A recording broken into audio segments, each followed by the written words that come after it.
another episode of the Stew Show. I hope everybody is having a clean, safe day away from this stupid coronavirus. It's taking a lot of people out of work. It's taking me out of work, man. God damn it. Can't even go do stand-up comedy right now. My gosh darn it. Stay at home. Wash your hands. It will be super fun. If you make it. I guess only boring people get bored. I don't freaking know. I'm like over this shit. I'm so over it, dude. It's just driving me nuts. Anyway, we got a special contender today on the show. See if we can get my favorite great skateboarder on the show, Eric Turvo. Hello, good afternoon. Hey, what's up, bro hams? What's up, brother man? How you doing? Just staying at home and washing my hands and not getting the coronavirus. What are you doing? I tried making some of that hand sanitizer. You tried to make it? Yeah. There's the make it yourself blend. That's what I tried, and then I put it all in there. I got the grain alcohol, and then I started following the directions. Yeah. And then after a little while, it kind of just turned out to be like what do you call it? Like a rum and coke. It came out a little different. Yo, it's like a rum and a coke. Get it?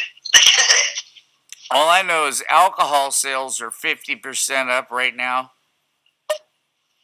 I tried to make the hand sanitizer and it wasn't coming out well. Everybody and their grandmother is buying alcohol so they can sit at home and work at the same time. And they're like this. Well, as long as no one else knows that I'm getting super fucked up and I'm getting my job done, then everything seems to be cool. Is that what your wife does? You better fucking believe everybody and their grandmother's doing it, bro. Right. Shit. I went out in the world today and I wore gloves and a mask. There's not a lot of people out there. They're not recommending people. I live between Sacramento and Tahoe, and so they don't want people from Sacramento to go all the way to Tahoe. So you want people staying home. Are you guys getting 3 feet of snow today? No, we're not. We're getting rain here where I live. In Tahoe will get an inch or two of snow today. Yeah, I thought they were gonna get dumped on. They might get a piece, but it'll probably melt quick. Okay. It's a great season. A lot of snow. It sucks they closed all the ski resorts. That's not a good day. I heard you wrote a poem. A poem? I got a song I wrote. Let me hear it. I wrote the song, and my boys played the tunes, and they put it out. You want to hear my song?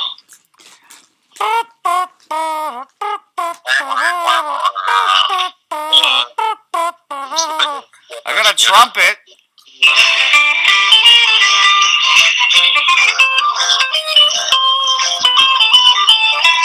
You better start singing, bro.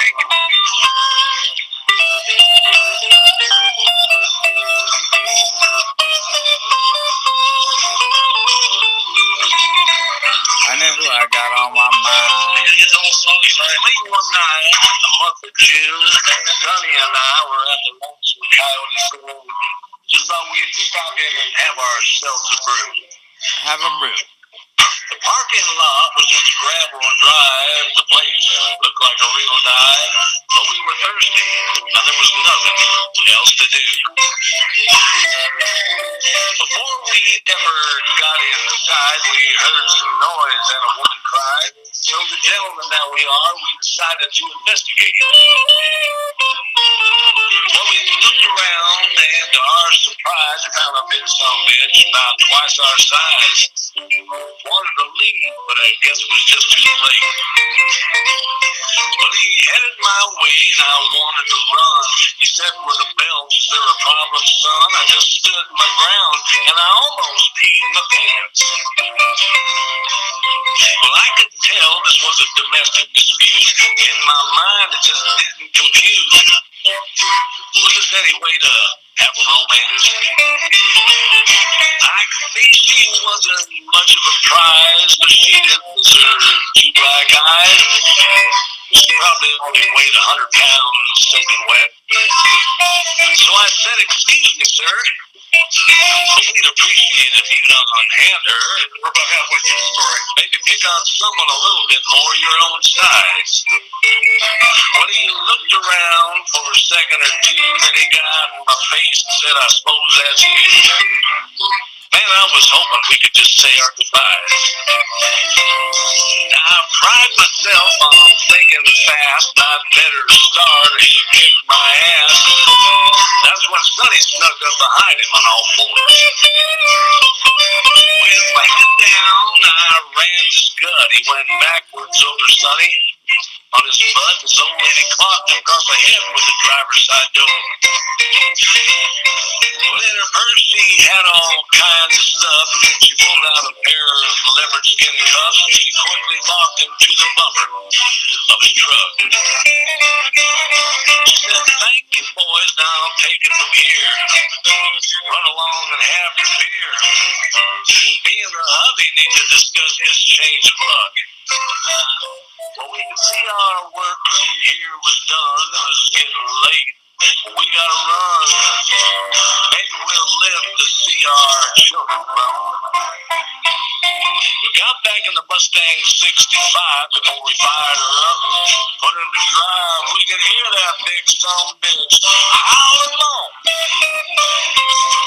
Was a big son bitch. Big son bitch. Come on. That's like beyond country. That's like hick shit. It's cool, though. I mean, I know the guy that sang it. No, it's funny, dude. I'm laughing to myself right now. I'm like, what the fuck? So we didn't have to hear the whole thing, and then you don't hear Slade sing no more, but you get it. It's, they had to run. Right? That's pretty cool. They did justice that night. They got out of sight, and they didn't have to do no more. I would think, get out of my sight or we're gonna fight. But I don't know. I like that rhyme. Like, I'm not a big fan of, actually, I'm not a big fan of country at all, but it's kind of funny. Anything that makes it funny, you know? I know people who love it, and I know people who hate it. And I'm like, man, you can't hate on any music. Come on, man. I try not to hate on anything that, yeah, like what's it done to you? Like hate? Like hate is a bad word. I try to stay away from that word in general. You may not like it, but hate, if it's not done something to you, then you shouldn't hate it. Dude, it's funny. I actually like the Peregrine. Oh, you like the permagran grass? Yeah, Permagrin, not Perry. That's his name, Permagran.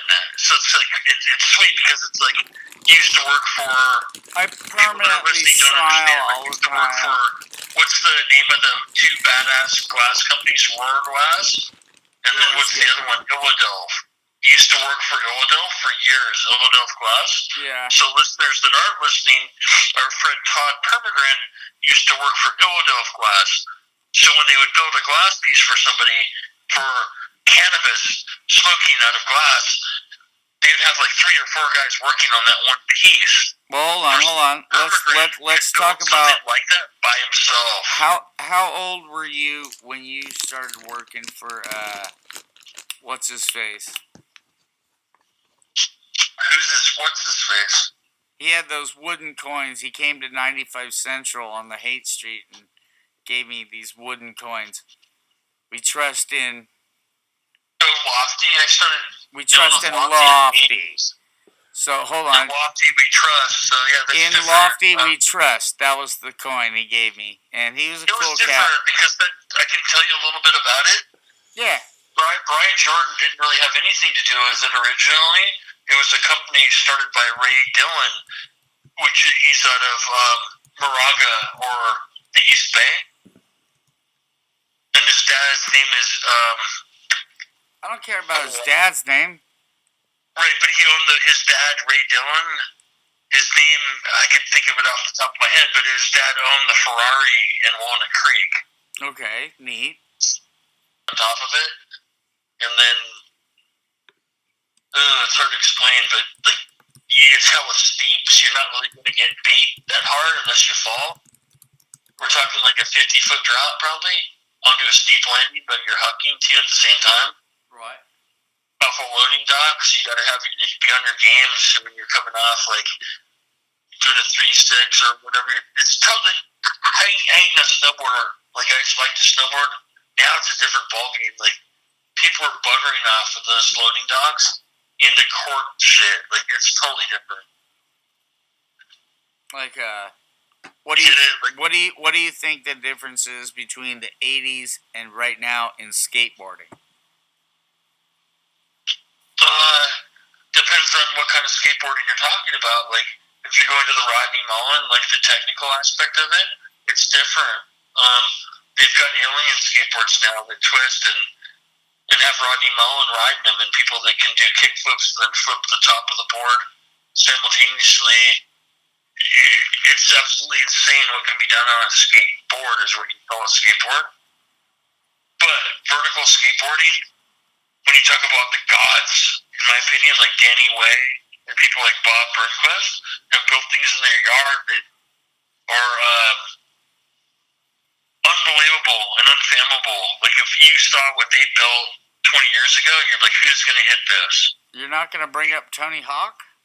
Tony Hawk is one of those guys. Yes, definitely. He was like Tony Hawk, but we're talking a little bit beyond that. And Tony Hawk's part of that, like the X Games and the big vert wall. But Bob built that thing in his yard, that had the quarter pipe. Bob Burnquist built that thing in his yard, and the X Games accepted it. Tony Hawk has brought all those guys up to where they are. Right. And beyond anything they'll ever be able to do. What about Mike Archimedes? A skateboard ruler. I've heard of 3 years ago. People have seen sightings of him in San Francisco. I hope he exists still. I love the guy with my heart. What about Steve Cavallero?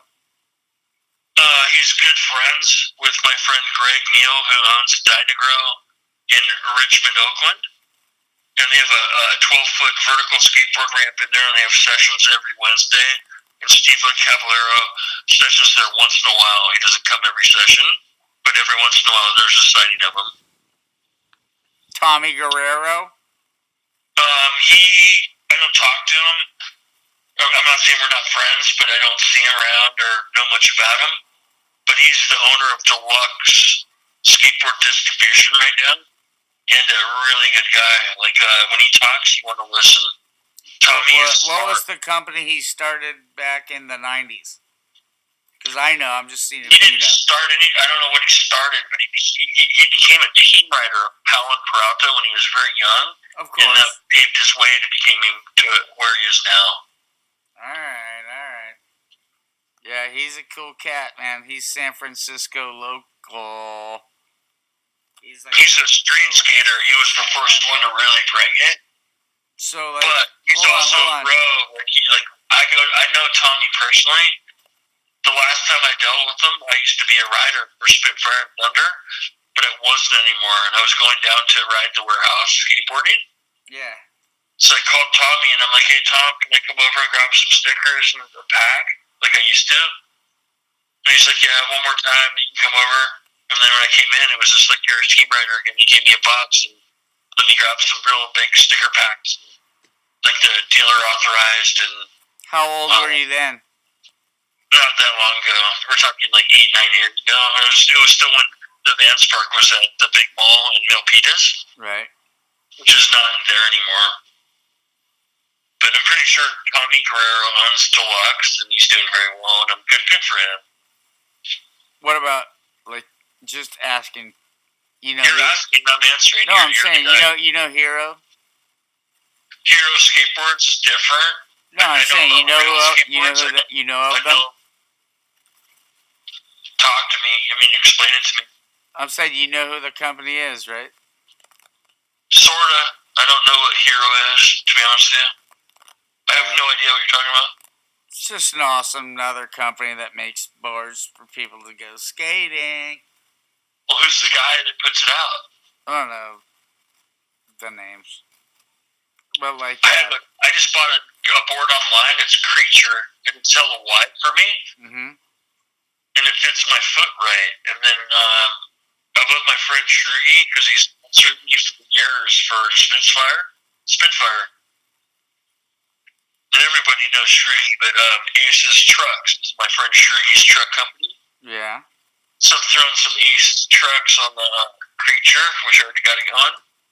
You think they're better than Independent? It's different. He used to be the team manager for Thunder, and then Thunder was owned by Fausto, which is Fausto's no longer here. Shrugi started his own thing, and it's called Ace's Trucks now. It's not Ace's Trucks now, it's Ace's Trucks. But yes, that's what I'm going to put on my board, or have on my board right now. That's cool. Well, enough about skateboarding. Coronavirus, what's going on? Are you sick? No, are you? No. Are you afraid of getting sick? That's a good question. It's a trip when you work. I used to work at a cafe, or I do work there, but I got laid off because everyone has. And I'm definitely afraid of getting sick. For me, even if I get sick, I know I'm going to make it. I'm not in the risk group.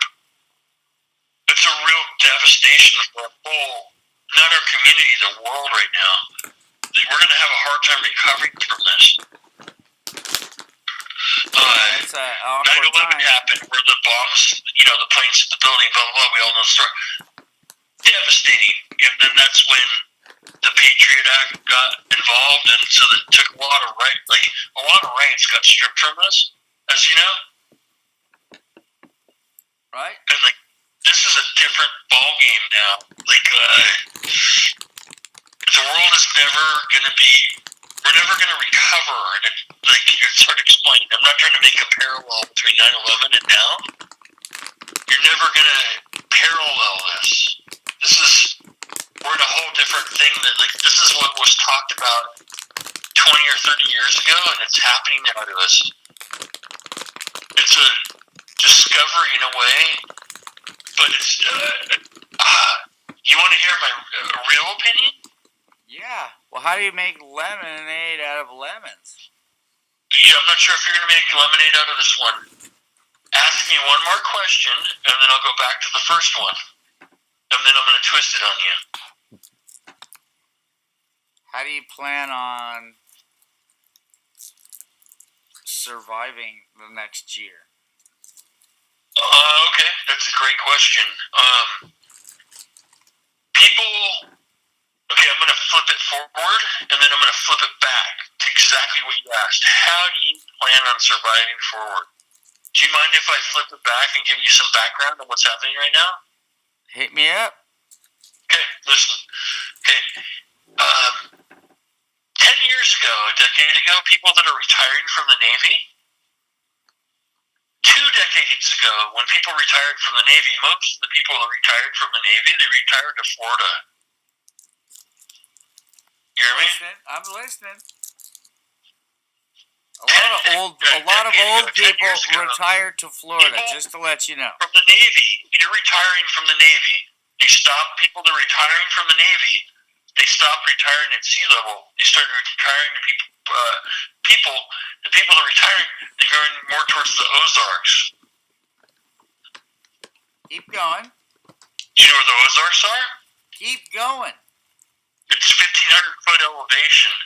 So the sea level is higher. So people that are retiring from the Navy 10 years ago and less, they're retiring at higher elevation.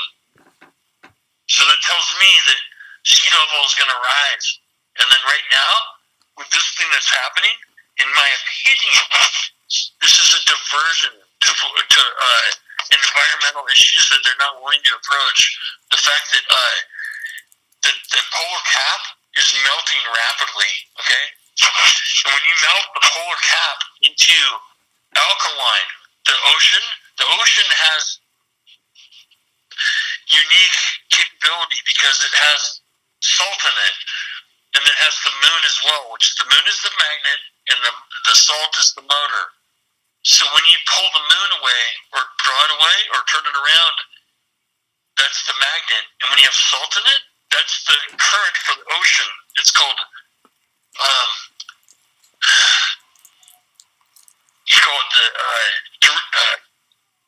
jet stream. The continental stream is what's under. It's the ocean that's under what you don't see. That's in the water. Okay. Okay.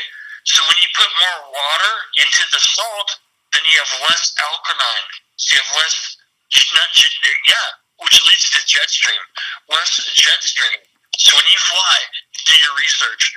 10 years ago, when you used to fly from New York to San Francisco and back, you used to take a lot less time one way. The jet stream has slowed down. You know why it's slowed down? Because there's less salt in the ocean. When you have less salt in the ocean, the alkalinity level goes down. More fresh water into the ocean, and then the Gulf Stream, that's what I was looking for, the word. The Gulf Stream slows down. When the Gulf Stream slows down, it becomes stagnant. That's why this world works the way it does. So right now, and then, this is what's wrong. Not the scientists, no one's ever said, when everything melts, you're not going into the whole world as water. Everything is. There's going to go 2 or 3 feet up. In Florida, and half the United States will be underwater, which is a fact in a lot of South America. Okay. That's when you're going into, which we don't see in our lifetime. This is the hundreds of years down the road. We were on wagon wheels 200 years ago, coming, Columbus 1492 sailed the ocean blue, and then we were fighting with Indians less than 200 years ago, or a little more. I think God bless any natives. They didn't discover America. They were here. They didn't discover anything. They lived here. They're indigenous. Right. Yes, sir. True blood. Very few, but they're here. The polar caps are melting rapidly as we speak. The ocean level is going to go up real quick. It's already happened. It's raised like 3 feet where these polar caps have melted. So when across the globe happens again, it's going to take time.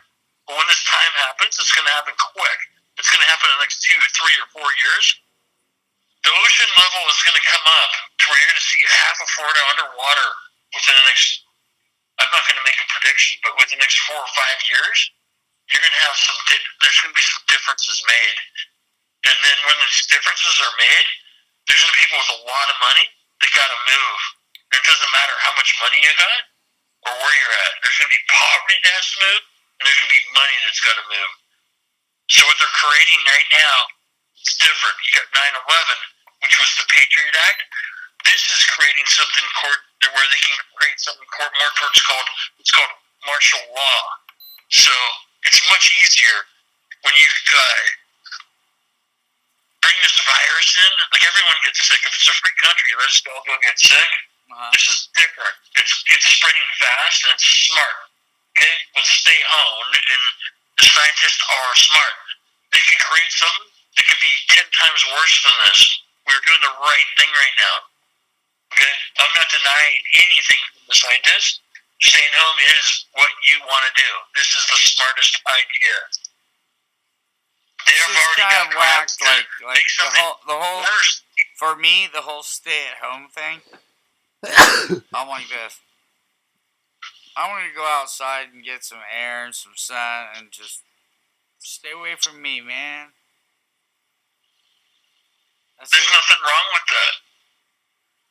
I still want to go out and play. Right, but if you got everyone doing that, that's a problem. So we have a major population. You're talking about, do you know how many million? There's 78 million people in the United States. Okay? It's a lot. Am I wrong or right? Is that the right number? I don't have it written down, but like I know there's like. Or is it 178 million? We got 4 billion people on the planet. How many of them are in the United States? A lot. 30 million in Los Angeles.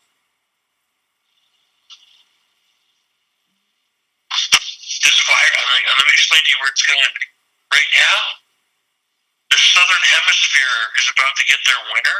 You understand? We're going to come out of this thing because it's coming from the north and it's coming down. And it's going to go down to the southern hemisphere, like in Mexico City. And I don't know what the fuck they're doing in Mexico City, but that's one of the third biggest cities in the world. Yeah, and they're making burritos right now. They're playing soccer. When this thing hits them, it could be an epidemic worse than anything you've ever seen. When an epidemic like this hits a third world country where you have that many people that are that close to each other, it could destroy a lot of population in that way. But I think it works better in colder atmospheres than it does in hotter atmospheres. It's a cold winter virus. The swine flu. Down in Mexico City, there's a shitload of people. Like cancer and diabetes and heart attacks and the swine flu and many other diseases kill more people than this thing has or will. They're creating an epidemic, is what they're doing. I'm not saying it's a conspiracy theory, and I'm not telling you to not ignore it or to ignore it. I'm heeding to the scientists. Absolutely. All but right. Do you understand? I do. And I guess we all should just, for now, turn on some YouTube, watch a movie, kick back at home, eat food. I'm not a preacher. Get drunk, get stoned, all that in a bag of chips. But I will talk to you soon, and thank you for coming into the podcast. Absolutely, sir. Thanks for putting on your podcast. You rock this t-shirt every time. All right, brother. We'll talk to you soon. Bye, brother. All right. He had his own little view on things. It's all right. Kind of, what else are we going to do right now? Except for stay clean. You know what I mean? Gotta keep washing your hands. And I just say stay away from people, man. Anyway. Love you guys. Have a great night.